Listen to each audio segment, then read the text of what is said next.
बिस्मिल्लाहिर्रहमानिर्रहीम। अस्सलाम वालेकुम डियर स्टूडेंट्स, मैं हूं आपका बायोलॉजी इंस्ट्रक्टर उबैदुर रहमान बेग। बच्चों, हम चैप्टर 2 में वाटर की प्रॉपर्टीज पढ़ रहे हैं और अब ये आप प्रॉपर्टीज को जैसे जैसे पढ़ते जा रहे हो, आज इंशाल्लाह हम इसका इख्तिताम करेंगे तो आप एक चीज अंडरस्टैंड कर सकते हो कि ये तमाम प्रॉपर्टीज एक दूसरे के साथ लिंक हैं। वाटर का मॉलिक्यूल जो है, इसमें ऑक्सीजन की इलेक्ट्रोनेगेटिविटी ज्यादा और का हाइड्रोजन की कम होने की वजह से पोलैरिटी आ रही है। यही पोलैरिटी दो वाटर मॉलिक्यूल्स के दरमियान हाइड्रोजन बॉन्डिंग का बायस बन रही है और यही हाइड्रोजन बॉन्डिंग जो है ना, वो वाटर की स्पेसिफिक हीट कैपेसिटी बढ़ा देती है कि आप वाटर को बहुत ज्यादा हीट अप भी करते हो ना, तो उसके अपने टेम्परेचर में राइज कम होता है। क्यों? क्योंकि उसमें हाइड्रोजन बॉन्ड बहुत ज्यादा है और बाहर से मिलने वाली हीट उन बॉन्ड्स को ब्रेक करने में लग जाती है और उसका टेम्परेचर इतना इंक्रीज नहीं करता, और ये चीज पानी को हमारे अंदर हमारे लिए बेहतर बनाती है। हाई हीट ऑफ वेपोराइजेशन, कि जब वो लिक्विड से गैसियस फॉर्म में जाता है तो वो बहुत ज्यादा हीट एब्जॉर्ब करता है, तब उसके अंदर ये ट्रांजिशन आती है। अब लिविंग ऑर्गेनिज्म में गर्मियों में अगर टेम्परेचर बढ़ जाए तो वो अपने आप को फिर कूल डाउन कैसे करते हैं कि थोड़ा सा पानी इवेपोरेट करते हैं, लेकिन बॉडी का टेम्परेचर बहुत ज्यादा डिक्रीज कर जाता है। इससे उन्हें फायदा भी होता है कि डिहाइड्रेशन भी नहीं हुई, बॉडी भी कूल डाउन होगी। जैसे कल हमने एग्जांपल में देखा कि 1 लीटर में जो 1000 ml ब्लड है, 1000 ml वाटर है, सिर्फ 2 ml वाटर इवेपोरेट करने से क्या होता है, बाकी का जो 998 ml है उसका 1 डिग्री टेम्परेचर ड्रॉप कर जाता है। तो देखो, जरा सा पानी गया लेकिन टेम्परेचर ड्रॉप कितना ज्यादा कर गया। साथ ही हमने इसमें हाइड्रोफोबिक एक्सक्लूजन स्टार्ट किया था। ठीक है, हाइड्रोफोबिक एक्सक्लूजन का मैं आपको मेन आइडिया दे चुका हूं। हाइड्रोफोबिक एक्सक्लूजन में अगेन इसकी जो पोलैरिटी है, फर्स्ट प्रॉपर्टी, वो रोल प्ले कर रही है और उसके साथ हाइड्रोजन बॉन्डिंग। मैंने आपसे आपसे कहा था कि हमारे पास क्या है कि जब हम वाटर में non polar hydrophobic substance add करवाते हैं तो हम देखते हैं कि पानी उसके साथ अट्रैक्शन डेवलप नहीं करता, यानी उसके साथ बॉन्ड नहीं बनाता। तो पानी फिर कोशिश करता है कि ऐसे सबस्ट्रेट से, ऐसे सब्सटेंस से बचा जाए जिसके साथ वो हाइड्रोजन बॉन्डिंग नहीं बना सकता, क्योंकि वो चाहता है कि वाटर मॉलिक्यूल्स में ये हाइड्रोजन बॉन्डिंग है ना, ये ज्यादा से ज्यादा रहनी चाहिए। और उसका नतीजा ये निकलता है कि उन नॉन पोलर हाइड्रोफोबिक मॉलिक्यूल्स को रिपेल, एक्सपेल कर दिया जाता है। हम कहते हैं उनको अपने साथ शामिल नहीं किया गया, तो इस चीज को एक्सक्लूजन कह दिया जाता है। अब जनरली आम तौर पे समझाते वक्त आप देखोगे किताबों में या टीचर आपको आसान अल्फाज में ऐसे कह देगा कि असल में वो जो नॉन पोलर मॉलिक्यूल्स है ना, वही पानी के साथ अट्रैक्शन डेवलप नहीं करते और आपस में अट्रैक्शन डेवलप कर लेते हैं। कहने को फिनोमेना ठीक है, लेकिन असल में उनसे ज्यादा पानी का इसमें रोल है। पानी उनसे बचना चाह रहा होता है, बजाय इसके कि वो कहें कि हम पानी के साथ अट्रैक्शन डेवलप नहीं करना चाहते। पानी कहता है कि भाई मैंने अपने ही जैसे वाटर मॉलिक्यूल्स के साथ हाइड्रोजन बॉन्डिंग को ज्यादा रखना है और इन्हें एक्सक्लूड करना है। ये आपके पास उसका बेसिक कंसेप्ट था। अभी हम इसमें सिमुलेशंस में भी इस चीज को अंडरस्टैंड करेंगे। हम इससे पीछे जहां हमने डिफरेंट टाइप्स ऑफ बॉन्डिंग पढ़ा था, वहां हाइड्रोफोबिक इंट्रैक्शंस में एक सिमुलेशन में आपको दिखा चुका हूं। टाइम मिला आज तो देखेंगे, नहीं तो आप उस वीडियो में जाके दोबारा देख सकते हो कि किस तरह से एक प्रोटीन थी जिसमें हाइड्रोफोबिक और हाइड्रोफिलिक अमाइनो एसिड थे। जब हमने उसे पानी में रखा तो वो जो उसके hydrophobic non polar amino acids थे वो प्रोटीन के सेंटर में आ गए थे ताकि वो पानी से बचे, और जो पोलर अमाइनो एसिड्स थे उन्होंने प्रोटीन की सरफेस को कवर कर लिया था ताकि वो पानी के साथ इंटरेक्ट कर सके। तो वहां भी क्या हो रहा था, हाइड्रोफोबिक एक्सक्लूजन ही हो रही थी कि water non polar hydrophobic amino acid से बच रहा था। यहां भी यही चीज है। जब आप एग्जाम्पल भी मैं आपको दे सकता हूं, हम देखते हैं कि जब हम कहीं वाटर ग्लास में छोटे छोटे ऑयल के ड्रॉपलेट्स डालें तो आप एक चीज ऑब्जर्व करोगे, वो जो छोटे छोटे ऑयल ड्रॉपलेट्स है ना, ये आपस में मिलकर एक बड़ा ऑयल ड्रॉपलेट बना लेते हैं। आप चाहो तो ये आप एक्सपेरिमेंट भी कर सकते हो अपने घरों में भी। ऐसा क्यों हुआ? ऐसा इसलिए हुआ कि वहां पे हाइड्रोफोबिक एक्सक्लूजन हो गई है। ऑयल वाटर के साथ अट्रैक्शन डेवलप नहीं कर रहा, तो वो जो छोटे छोटे ऑयल पार्टिकल्स हैं वो इकट्ठे हो गए हैं ताकि उनका वाटर के साथ एक्सपोजर कम हो जाए, और पानी भी उनसे जान छुड़ा रहा है कि ये मेरे साथ ज्यादा इंटरेक्ट नहीं कर रहे तो मेरे आसपास भी ना रहे, हम पानी के मॉलिक्यूल्स ही ज्यादा एक दूसरे के साथ बॉन्डिंग डेवलप करें। That is your hydrophobic exclusion. अब इसको पढ़ते हैं, फिर एनिमेशन को हम विजुलाइज करते हैं। नॉन पोलर मॉलिक्यूल्स जो हैं वो हाइड्रोजन बॉन्डिंग में चूंकि हिस्सा नहीं ले रहे होते, इसलिए उन्हें एक्सक्लूड कर दिया जाता है या पुश करके इकट्ठे एक जगह ले आया जाता है ताकि ये आपस में ही अट्रैक्ट हो, जिसके नतीजे में आप देखते हो कि आपके पास जो नॉन पोलर मॉलिक्यूल्स हैं, बजाय इसके कि हम कहें ये पानी से बच रहे हैं, असल में पानी के मॉलिक्यूल्स इनसे बच रहे होते हैं। ये लाइन बड़ी इंपॉर्टेंट है। This results not from N attraction among the non polar molecule. ऐसा नहीं है कि नॉन पोलर मॉलिक्यूल्स की आपस की इंट्रैक्शन इतनी ज्यादा है इसलिए ये हो रहा है, बल्कि rather from the restructuring of water molecules around them to maintain hydrogen bond, बल्कि ये आपके पास वाटर मॉलिक्यूल्स की रीअरेंजमेंट की वजह से है ताकि उनमें हाइड्रोजन बॉन्डिंग ज्यादा से ज्यादा रहे। ये जो हमारे पास फिनोमेना है, अगर हम बायोलॉजिकल सिस्टम में, लिविंग ऑर्गेनिज्म में इसकी एप्लीकेशन देखें तो हम में एक स्ट्रक्चर होता है माइसेल। कहते हैं ये जो माइसेल बनते हैं ना, ये असल में इसी फिनोमेना की वजह से हो रहे होते हैं। माइसेल क्या होते हैं? माइसेल आपके पास कोई भी ऐसा स्ट्रक्चर होता है जहां आप देखते हो कि किसी स्ट्रक्चर में दो हिस्से होते हैं और जनरली ये लिपिड्स होते हैं। एक हाइड्रोफिलिक पोर्शन होता है, दूसरा हाइड्रोफोबिक। अब चूंकि हाइड्रोफोबिक पोर्शन वाटर के साथ अट्रैक्ट नहीं है, तो आप देखते हो कि ये लिपिड मॉलिक्यूल्स खुद को इस तरह अरेंज करते हैं कि इनके नॉन पोलर रीजन जो हैं वो अंदर की तरफ आ जाते हैं और जो पोलर रीजन होते हैं वो सरफेस पे अरेंज हो जाते हैं ताकि ये पानी के साथ बेहतर अट्रैक्ट कर सकें और जो नॉन पोलर हिस्से हैं वो पानी के साथ इंट्रैक्शन में ना आए।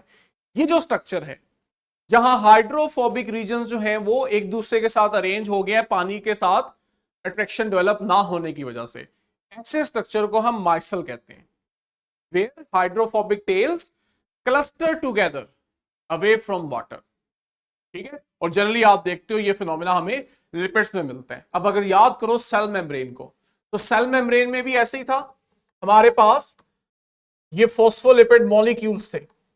हमने देखा कि ये लिपिड मॉलिक्यूल्स इस तरह से अरेंज हो रहे थे कि इनकी जो हाइड्रोफोबिक टेल्स हैं वो एक दूसरे के साथ आमने सामने सेल के सेंटर में आ गई थी, सेल मेम्ब्रेन के, और बाहर की तरफ वो पोर्शंस थे जो वाटर के साथ अट्रैक्शन डेवलप कर सकते थे। ठीक है, यही चीज आपको प्रोटीन्स की फोल्डिंग में भी मिलती है। अभी मैं आपको बता चुका हूं कि आपके पास प्रोटीन्स में दो तरह के अमाइनो एसिड्स हैं, पोलर एंड नॉन पोलर। जब आप पानी में, हमारे लिविंग सिस्टम में, सेल में वाटर ही तो सबसे ज्यादा है, तो यहां फिर प्रोटीन्स क्या करती हैं, वो इस तरह से अरेंज होती हैं कि इनके नॉन पोलर अमाइनो एसिड पानी के साथ कम से कम अट्रैक्शन कर सके बिकॉज ऑफ हाइड्रोफोबिक एक्सक्लूजन। ठीक है, इससे होता यह है कि आपके पास जो वाटर की हाइड्रोजन बॉन्डिंग का एक नेटवर्क बना हुआ है, पानी है ना, तो इसमें डिफरेंट वाटर मॉलिक्यूल्स के दरमियान हाइड्रोजन बॉन्डिंग की वजह से एक नेटवर्क बन जाता है। उस नेटवर्क को कम से कम डिस्टर्ब किया जाता है इस हाइड्रोफोबिक एक्सक्लूजन की वजह से। अब आओ सिमुलेशन से यही चीजें हम ज्यादा अच्छे से अंडरस्टैंड करते हैं। पहले आपको कंसेप्ट समझाया है,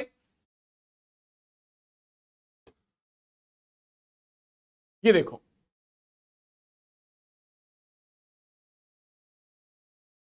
ये आपके पास जो व्हाइट पोर्शन है ना, ये ऑयल को प्रेजेंट कर रहा है, ये ऑयल ड्रॉपलेट्स के मॉलिक्यूल्स हैं, और दूसरी तरफ आपके पास वाटर मॉलिक्यूल्स हैं जिन पे पॉजिटिव नेगेटिव पोलैरिटी है। ठीक है, यहां पॉजिटिव नेगेटिव साइंस वैसे देखा जाए गलत है टेक्निकली, कि वहां पोलैरिटी होती है पार्शियल पॉजिटिव पार्शियल नेगेटिव, लेकिन हम आइडिया पिक कर लेंगे। अब आप लोग देखोगे जैसे मैं इस सिमुलेशन को स्टार्ट करूंगा, क्योंकि वाटर पोलर है और ऑयल जो मॉलिक्यूल्स हैं वो नॉन पोलर हैं, तो यहां पे हाइड्रोफोबिक एक्सक्लूजन होने लगी है। पानी इनसे बचेगा ताकि पानी के मॉलिक्यूल्स में हाइड्रोजन बॉन्डिंग ज्यादा से ज्यादा रहनी चाहिए, कम से कम पानी के मॉलिक्यूल्स ऑयल के साथ इन कांटेक्ट आए। ये देखो जान छुड़ाई जा रही है, बजाय ये कहने के कि नॉन पोलर रीजन आपस में इकट्ठे हो जाते हैं, असल में पानी होता है जो उनसे बच रहा होता है। ये देखो, ये आपके पास वो चीज हाइड्रोफोबिक एक्सक्लूजन हो रही है। यही वो चीज है जिसको मैंने बताया था कि जब आप पानी में छोटे छोटे ऑयल ड्रॉपलेट्स डालते हो तो वो ऑयल ड्रॉपलेट्स मिलके एक बड़ा ऑयल ड्रॉपलेट बना देते हैं। ठीक है, इसी से रिलेटेड एक डिसॉल्विंग प्रॉपर्टी है कि पानी चीजों को डिसॉल्व करता है, और वो डिसॉल्व इसलिए कर रहा होता है कि वो चीजें क्या होती हैं, पोलर होती हैं। ठीक है, और उसी पोलैरिटी की वजह से आप देखते हो कि पानी के मॉलिक्यूल्स आते हैं और इनके साथ इंट्रैक्शन डेवलप करते हैं और इन्हें अपने अंदर डिसॉल्व कर लेते हैं। अपने अंदर डिसॉल्व करने से मुराद ये है कि वो इनमें मौजूद आयंस को अलग अलग करते जाते हैं। हम कहते हैं वो चीज डिसॉल्व हो गई है। अब जरा मैं आपको यही चीज दोबारा दिखाता हूं कि जो हमारे पास हाइड्रोफोबिक इंट्रैक्शन में हमने पढ़ा था,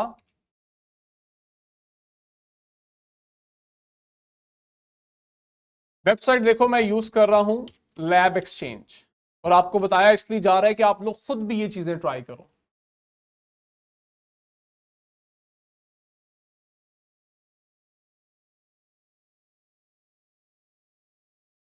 फिर ये तो यहां पे प्रोटीन का स्ट्रक्चर आ गया है।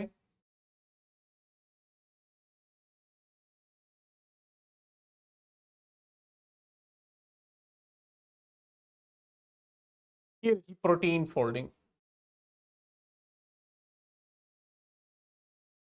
अब यहां मैं आपको ये चीज दोबारा दिखाऊंगा कि किस तरह ये हाइड्रोफोबिक एक्सक्लूजन का जो प्रोसेस है ये हमारी बॉडी में लिपिड्स की अरेंजमेंट इस तरह कराता है कि वो लिपिड्स फिर जो स्ट्रक्चर बना रहे हैं ना, वो स्ट्रक्चर पानी में डिसॉल्व ना हो और वो स्ट्रक्चर अपना वजूद बरकरार रखे।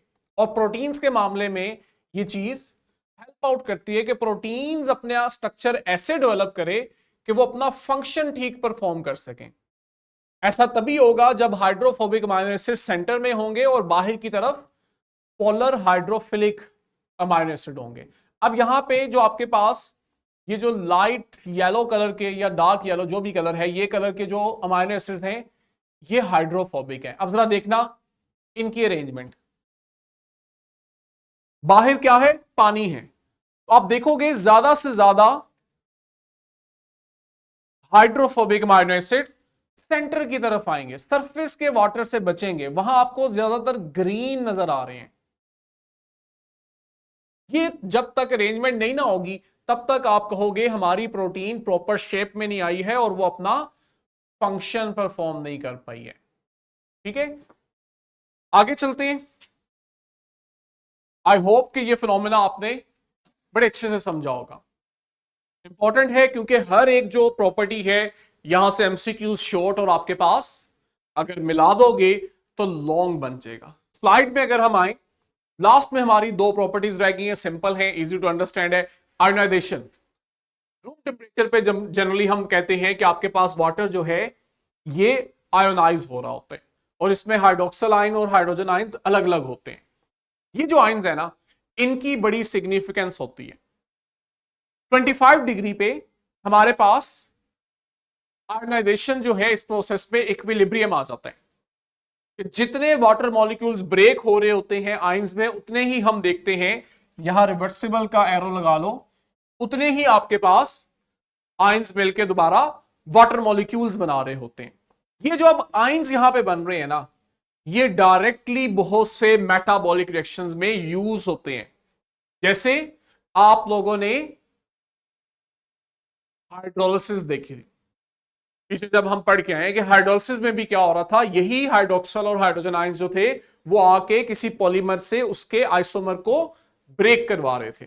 और वेरी इंपॉर्टेंटली कि यही वो आयंस हैं जो पीएच भी मेंटेन करते हैं, और वो जो पीएच है वो सेल में मौजूद एंजाइम्स को बेहतर तरीके से काम करने में हेल्प आउट करती है।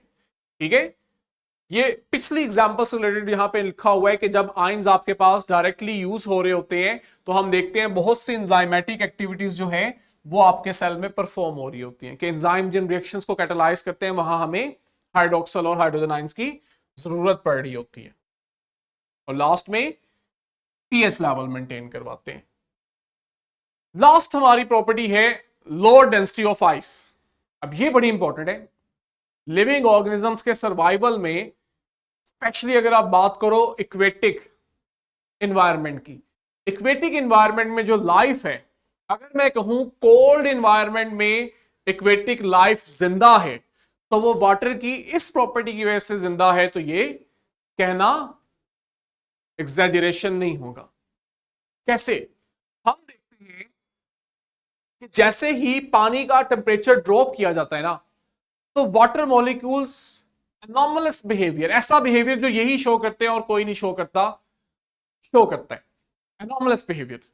क्या है कि जब आप टेम्परेचर लो करके वाटर फ्रीज करवा रहे होते हो, तो आप देखते हो पानी फैलना शुरू होता है, एक्सपैंड करता है बजाय कंट्रैक्ट करने के। ठीक है? और उसकी वजह क्या होती है कि जब टेम्परेचर लो किया जाता है, तो वाटर मॉलिक्यूल्स खुद को प्रॉपरली अलाइन करते हैं, और इस तरह से अलाइन करते हैं कि जो ये क्रिस्टल बनाते हैं आइस क्रिस्टल, ये हेक्सागोनल होती है, 6 कॉर्नर होती है। ये देखो, वाटर मॉलिक्यूल्स की अरेंजमेंट की वजह से हमारे पास हेक्सागोनल स्ट्रक्चर बनते हैं। अब वो पता है क्या रहा है कि इस अरेंजमेंट की वजह से अगर आप देखो, आपको बीच में बहुत ज्यादा खाली स्पेस नजर आ रही है, जो कि लिक्विड फॉर्म में नहीं होती। जब हम लिक्विड फॉर्म में देखते हैं तो हमें ये स्पेस इतनी ज्यादा नहीं मिल रही होती, लेकिन जब आप टेम्परेचर ड्रॉप करते हो तो इस क्रिस्टलाइन स्ट्रक्चर की वजह से वाटर मॉलिक्यूल्स में स्पेसेस आ जाती हैं, और जब यहां पे एयर स्पेसेस आती हैं तो आप देखते हो वाटर की डेंसिटी कम हो जाती है। अब जब वाटर की डेंसिटी कम हुई तो आप इसे अब वाटर नहीं कह रहे हो, आइस कह रहे हो। तो हम कहते हैं कि आइस जो है इसकी पानी से डेंसिटी कम हो गई है, इसलिए आइस वाटर की सरफेस पे फ्लोट करती है, सिंक नहीं करती। जरा इमेजिन करो अगर ऐसा ना होता, अगर आपके पास ठंडे इलाकों में जब टेम्परेचर ड्रॉप करता और पानी के मॉलिक्यूल जो हैं वो इस तरह प्रॉपरली हेक्सागोनल अरेंजमेंट ना करते, और जिस तरह लिक्विड स्टेट में है उसी तरह फ्रीज हो जाते, तो आप देखते कि आपके पास जब आइस बनती तो उसकी डेंसिटी पानी से ज्यादा होती, और वो आइस जो है वो सिंक करके पानी के बॉटम में चली जाती, और जैसे जैसे सरफेस से आइस बनती जाती पानी के बॉटम में आती, देखने वाला कहता कि असल में नीचे से बर्फ बनना शुरू हो रही है। तो हम और आप ये कहते कि आपके पास जैसे ही पानी का टेम्परेचर ड्रॉप किया तो पानी नीचे से फ्रीज होना शुरू हो गया और ऊपर की तरफ फ्रीज हो रहा है। फर्क क्या पड़ता? फर्क ये पड़ता कि उस इक्वेटिक एनवायरनमेंट में जो भी लाइफ थी वो उस फ्रीजिंग टेम्परेचर में सरवाइव ना कर पाती और उसकी डेथ हो जाती। लेकिन ऐसा नहीं होता। ऐसा इसलिए नहीं होता कि आप देखते हो कि जब आपके पास आइस बनती है तो उसकी डेंसिटी लोअर होने की वजह से वो पानी की सरफेस पे ही फ्लोट करती है। जब वो सरफेस पे फ्लोट करती है तो वो एक तरह से पानी के ऊपर बर्फ की चादर बना देती है, जो नीचे वाले पानी का टेम्परेचर मजीद ड्रॉप नहीं होने देता, और जो नीचे पानी के अंदर लिविंग ऑर्गेनिजम्स हैं वो उस टेम्परेचर के अंदर सरवाइव करते हैं, क्योंकि वो पानी पानी ही रहा, आइस नहीं बना। तो ये इतनी इंपॉर्टेंट प्रॉपर्टी है। अब जरा हम इसको पढ़ भी लेते हैं ताकि बच्चों के लिए भी आसानी हो जाए कि ये जो हेक्सागोनल क्रिस्टलाइन स्ट्रक्चर बना है ना, ये पानी को, आइस को लेस डेंस बनाता है एज कंपेयर टू वाटर। ठीक है? सर्दियों में फिर क्या होता है कि आपके पास हम देखते हैं तालाब, झील, दरिया जो है इनकी सरफेस के ऊपर वाटर फ्रीज करते हैं और वहां पे एक लेयर बना देते हैं। ये जो लेयर है, ये अब बर्फ की जो लेयर है ये इंसुलेटर का काम कर रही है। किस तरह कि ये नीचे वाले पानी का टेम्परेचर मजीद ड्रॉप नहीं होने देती या बहुत ज्यादा ड्रॉप नहीं होने देती, इसलिए आप देखते हो नीचे बर्फ नहीं बनती, और आपके पास it prevent water below from freezing, और इससे एक्वेटिक ऑर्गेनिज्म जो हैं वो बच जाते हैं। ठीक है? अब एंड पे यही बात है कि अगर ऐसा ना होता तो क्या होता, आपके पास जो लेक्स हैं वो बॉटम से, नीचे से फ्रीज होना शुरू होती, और जब वो नीचे से फ्रीज होकर ऊपर सरफेस की तरफ आती तो उसमें जितने भी ऑर्गेनिजम्स हैं सब के सब वहां ट्रैप कर जाते और उनकी डेथ हो जाती। एसएलओ हमने कंप्लीट किया है। वापस सिमुलेशन पे चलते हैं, जरा आइस के स्ट्रक्चर को विजुलाइज करते हैं कि ये हमें कैसा नजर आ रहा है। इंपॉर्टेंट है ये हाइड्रोफोबिक एक्सक्लूजन और इस तरह की चीजें फर्स्ट टाइम ऐड हुई हैं आई थिंक सो, इन्हें जरा हम स्टडी भी करते हैं। पहले जरा देखो, हम 3D स्ट्रक्चर देखते हैं आइस का।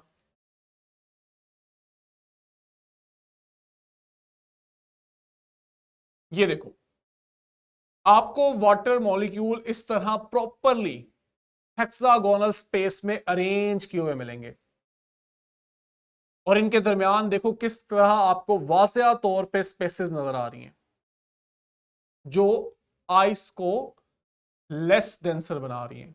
अब जरा यहां देखते हैं इस फिनोमेना को। अब आपने अंडरस्टैंड करना है, आइमा आपने मुझे बताना है, सिंपल सी चीज है। आपके पास ये पानी है और वो पानी के मॉलिक्यूल्स हैं। हम देख रहे हैं इस वक्त जब टेम्परेचर 50 डिग्री पे है तो बहुत थोड़े, यहां पे एक मॉलिक्यूल दिखाया हुआ है, बहुत थोड़े मॉलिक्यूल हैं जो सरफेस से लिक्विड फॉर्म से चेंज होके वेपर फॉर्म के अंदर कन्वर्ट हो रहे हैं। अब हम टेम्परेचर बढ़ाना शुरू करते हैं।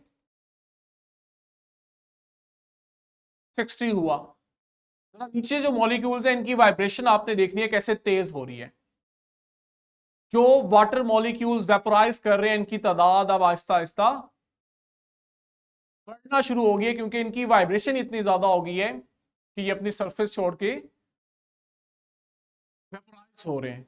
100 तक देखो ये क्या हुआ है, आई मैं बता सकती हूँ 100 डिग्री पे एकदम ही आपने देखा तमाम लिक्विड वेपोराइज हो गया। क्यों?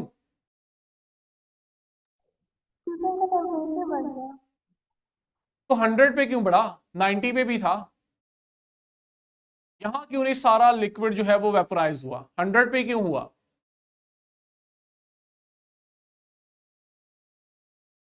कुछ क्लिक कर रहा है माइंड में?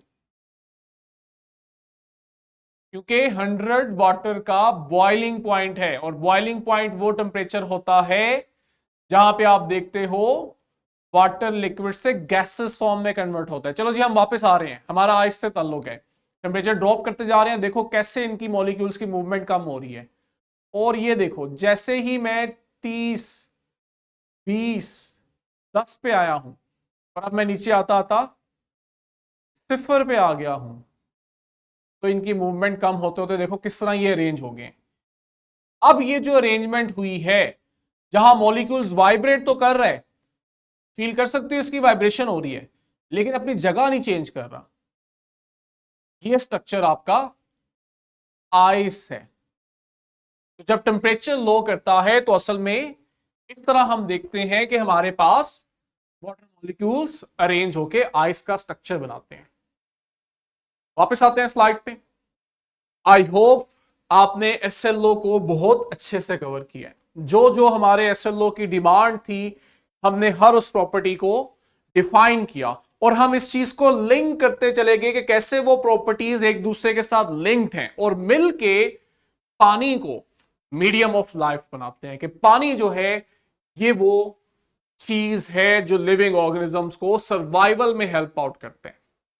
आपने वीडियो लिंक में दी गई डिस्क्रिप्शन जो है वहां जाना है और इसकी वर्कशीट और क्वेश्चन बैंक को भी अटेम्प्ट करना है क्योंकि हमारा जो नया आने वाला एग्जाम है अगले साल उसमें हम देखेंगे कि एसएलओ बेस एग्जाम में जहां पे कंसेप्चुअल क्वेश्चन बहुत ज्यादा होंगे वहीं पे उन्होंने डायग्रामेटिक क्वेश्चन भी बढ़ाए हैं। वो भी एक क्राइटेरिया है बच्चे की जजमेंट को, कॉग्निटिव एबिलिटी को जज करने का। और उसके लिए आपके पास यहां वीडियो लिंक में वर्कशीट दी गई है जो आपको उसके लिए प्रिपेयर करेगी। आइए वर्कशीट पे चलते हैं और क्वेश्चंस देखते हैं, कोशिश करते हैं एक दो क्वेश्चन यहां पे सॉल्व कर लें। इसको जूम करें, बाकी जो है आप लोगों के ऊपर छोड़ते हैं। आप लोग अगर यहां देखो, इसको जूम करें, आपके पास प्रॉपर्टीज हैं टेबल में और दूसरी साइड पे डिस्क्रिप्शन है। अब ये जो डिस्क्रिप्शन और प्रॉपर्टी है ना ये अलाइन नहीं है, मिसमैच है। और नीचे आपके पास 4 ऑप्शन दे दी गई हैं कि आपने बताना है कि इनमें से कौन सी अलाइनमेंट ठीक है। एक अलाइनमेंट ये बनती है कि कोहेयन के सामने जो लिखी हुई है ये इसी की डिस्क्रिप्शन है। बल्कि सभी के सामने जो लिखा हुआ है वो सभी उसी की डिस्क्रिप्शन है ऑप्शन ए के मुताबिक। बी में फर्क आ जाता है, सी और डी में भी ऐसे ही है। हम एक आधी प्रॉपर्टी को जरा देखते हैं। अगर हम हीट ऑफ वेपोराइजेशन की बात करें तो आइमा आपने मुझे नंबरिंग देख के बताना है कि इनमें से कौन सा फीचर हीट ऑफ वेपोराइजेशन के लिए है।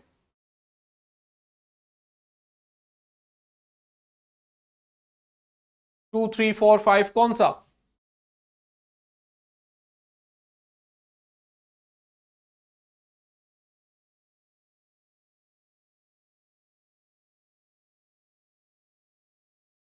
थर्ड है, ठीक है। और जो डी है, high specific heat capacity,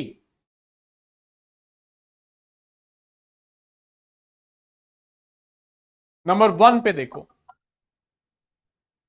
the ability of water to resist temperature change due to high heat capacity. ये देखें डायग्रामेटिक क्वेश्चन है, वो पूछ रहा है कि बॉन्ड की टाइप कौन सी है। बुक के अंदर दी गई डायग्राम को यूज किया गया है क्वेश्चन जनरेट करने के लिए। लेबलिंग वाला क्वेश्चन मौजूद है।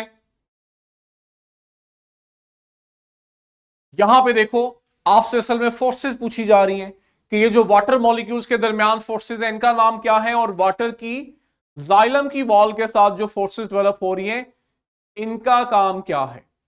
यहां आपसे वेन डायग्राम का क्वेश्चन पूछा गया है और उसमें आपसे पूछा गया है कि आपने लेफ्ट साइड वाली डायग्राम में बताना है कि जो स्पेसिफिक हीट कैपेसिटी है इसके फीचर कौन से हैं, राइट साइड पे हीट ऑफ वेपोराइजेशन के फीचर कौन से हैं और कौन से फीचर दोनों में कॉमन है। और डायग्राम से ऊपर हमारे पास फीचर्स मौजूद हैं, हमने बस इन्हें अरेंज करना है। जैसे आपके पास पहला फीचर है helps organisms maintain stable body temperature. कौन सी ऐसे फीचर है वाटर की प्रॉपर्टी है जो बॉडी टेम्परेचर मेंटेन करने में मदद करती है? हाँ जी आइमा, वेपोराइजेशन या स्पेसिफिक हीट कैपेसिटी?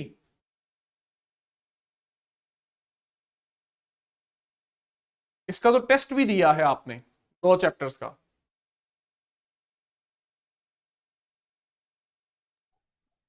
आपने क्या क्वेश्चन पूछे? ये जो प्रॉपर्टी है ऑप्शन ए, इसको जूम करें, helps organisms maintain stable body temperature. पानी की कौन सी प्रॉपर्टी है जो ऑर्गेनिज्म में बॉडी टेम्परेचर मेंटेन करती है? हीट ऑफ वेपोराइजेशन या स्पेसिफिक हीट कैपेसिटी?